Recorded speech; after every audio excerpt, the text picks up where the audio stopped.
తనను తాను ఎవరో బయలుపరుచుకుంటున్నప్పుడు మోషే దేవుడితో అంటాడు. మరి మోషేతో దేవుడేం చెప్తాడంటే, నువ్వు ఆయనకి ఒక కర్ర మోషే చేతిలో ఉంటది. ఆ కర్ర కింద పడేసినప్పుడు అది పామయిద్ది. దాన్ని తోక పట్టుకుంటే, ఆ పాము తోక పట్టుకుంటే అది కర్ర అయిద్ది. తర్వాత చెయ్యి హిమములాగా కుష్టి వస్తది. దాన్ని మళ్ళీ మరి రొమ్మున పెట్టుకుంటే అది మళ్ళీ స్వస్థతొస్తది. ఇలాంటి సూచక్రియలు చేయమని చెప్తాడు ఫరో ఎదుట, అలాగే ఇజ్రాయేలీయుల ఎదుట మరి చేయమని చెప్తాడు. అప్పుడు వారు నిన్ను నమ్ముతారని చెప్తాడు. అయినా గాని మోషే దేవుడి దగ్గర ఏమని అంటున్నాడంటే 10వ వచనంలో, అయ్యా నేను మాట మాంద్యం కలిగిన వాడిని, నాలుక మాంద్యం కలిగిన వాడిని అంటున్నాడు. అంటే మోషే ఏం చేస్తున్నాడు? తనలో ఉన్న అసమర్థతను దేవుడి దగ్గర తెలియపరుస్తున్నాడు. అందుకు మోషేకి దేవుడిచ్చిన సమాధానం ఏంటంటే, మోగవారిని, గుడ్డివారిని, మరి మరి చూపు లేని వారిని, చెవిటి వారిని అందరినీ చేసిందెవరు? నేనే గదా అంటున్నాడు.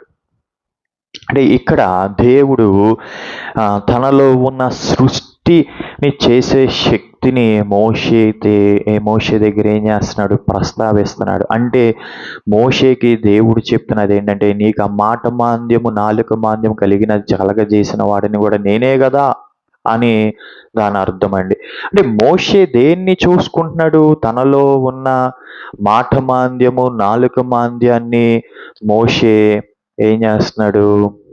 మరి చూస్తున్నాడు.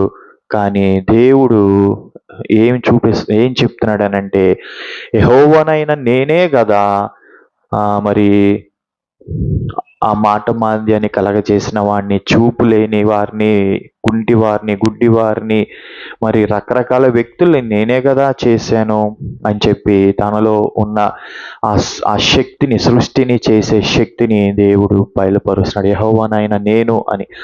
అంటే మోషేకి దేవుడిచ్చిన సమాధానము 11వ వచనంలో ఏంటంటే, మోషే నువ్వు నీ శక్తి మీద ఆధారపడొద్దు. నీ శక్తిని నువ్వేం చేయొద్దు? ఆధారము చేసుకోవద్దు. ఏ శక్తిని ఆధారం చేసుకోమంటున్నాడు? ఆయన శక్తిని ఆధారం చేసుకోమంటున్నాడు.